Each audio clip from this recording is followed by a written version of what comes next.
माननीय Harshvardhan Singh Dungarpur. Deputy Chairman, sir. Ashwardhan Singh Dungapur from the Rajya Sabha chamber. Firstly, I would like to congratulate you on your second innings as Dhanyavad. Deputy Chairman, sir. Sir, India being one of the fastest growing nations in the field of civil aviation, and it's a booming sector. So this bill assumes all the more importance. So the amendments would fulfill the requirements of the International Civil Aviation Organization, ICAO, so, which is a UN body, sir. So according to the latest reports dated 15th July 2020, India has been placed in category 1 of the ICAO report, and other nations like Pakistan and Malaysia are placed in category 2. So I don't know where my fellow honorable member have got those facts from. So the audit conducted by ICAO in 2012 and 15 did indicate some needs to amend the Act and give proper recognition to regulators to enhance maximum quantum of fines and empower the department officers to impose financial penalties and violations of legal provisions. So the penalties have been increased tenfold from 10 lakhs to 1 crore, sir. So in the year, also there has been a 2-year imprisonment, sir, in this. So the bill adds, this bill also adds air navigation services to the list for which the central government can make rules, sir.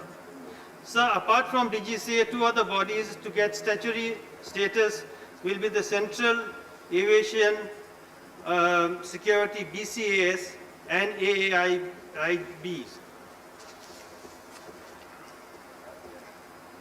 So the government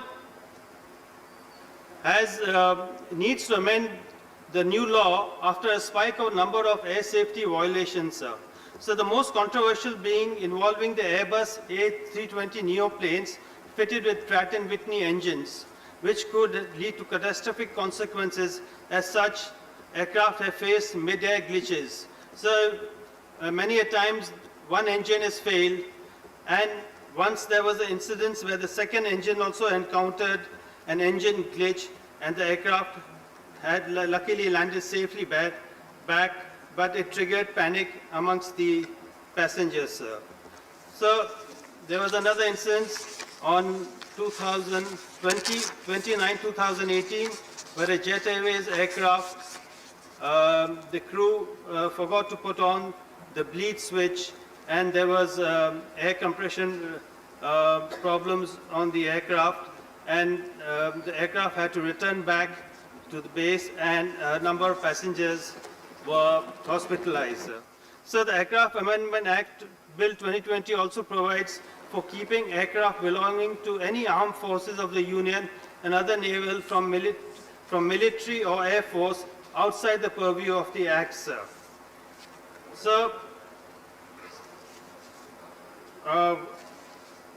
there are a number of important points I would like to make, sir, just a minute more. So one is the point of tabletop runways. As Mr. Reddy had pointed out, we need to expand the tabletop runways, and also we need to encourage private charter aircraft to promote tourism. So there are many airstrips lying all over the country unused, and even in small towns and villages. So I come from Dungapur, which is a population of 50,000, and we have an airstrip lying unused 11 kilometers away. So all such airstrips need to be utilized. Also, sir, we need to encourage seaplanes. And the initiative was first taken by our Honorable Prime Minister, Shri Narendra Modi, on Sabarmati, when he first took off in a seaplane. So we can use the seaplanes in lakes, rivers, and we have a huge coastline. Also, private yachts need to be encouraged. So that will also encourage tourism, sir. And lastly, sir, the airports that handle maximum tourism, like Jaipur and Goa, needs to be upgraded a lot, sir. Also, in Rajasthan, the airports of Bikaner, Jodhpur and Jaisalmer, sir, they need to be upgraded and looked into. This is my request to the Honorable Minister, and with this, I support the amendments to the bill, sir. धन्यवाद धन्यवाद। अब मान